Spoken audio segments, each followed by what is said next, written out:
The United Nations Security Council has failed to pass a draft resolution that would have imposed sanctions on Syria's government over its use of chemical weapons during the now 6-year conflict.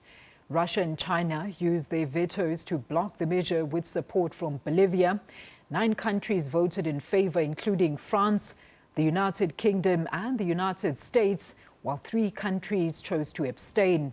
An independent UN panel set up by the Council found that Syria's Air Force dropped chlorine barrel bombs from helicopters in 3 opposition areas in 2014 and 2015.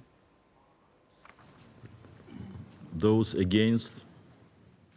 This was Russia's 7th veto in defense of the Syrian government and China's 6th, questioning the joint investigative mechanism's impartiality and the draft's timing.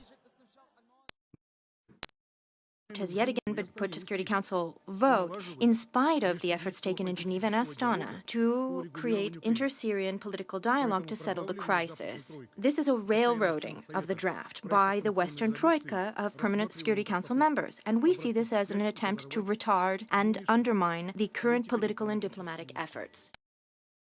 An Organization for the Prohibition of Chemical Weapons investigation concluded in October last year that the Syrian government was responsible for 3 chemical weapons attacks and that ISIS was responsible for another. The draft would have imposed assets freezes and travel bans on certain individuals, an embargo on arms and chemicals used in weapons, and restrict the sale of helicopters to the Syrian government. Western countries expressed their disappointment at the vetoes. There is nothing wrong with the investigation. Russia just doesn't want to criticize the Assad regime for using chemical weapons. That's the truth. So what message are we sending to the world? If you are allies with China and Russia, they will cover the backs of their friends who use chemical weapons to kill their own people. Some say we should focus more on ISIS. The United States condemns any use of chemical weapons by ISIS or any other non-state actor. I'm appalled that Russia has vetoed this resolution today, and I'm surprised and disappointed that China has chosen to join them.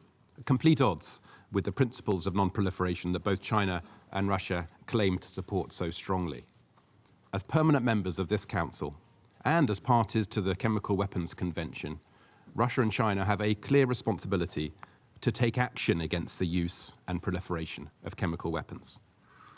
By vetoing this resolution today, they have undermined the credibility of this Council and of the international rules preventing the use of these barbaric weapons. Syria's government has denied it used chemical weapons against its people in a conflict that has now claimed in excess of 400,000 lives. Sherwin Brycepease, SABC News, New York.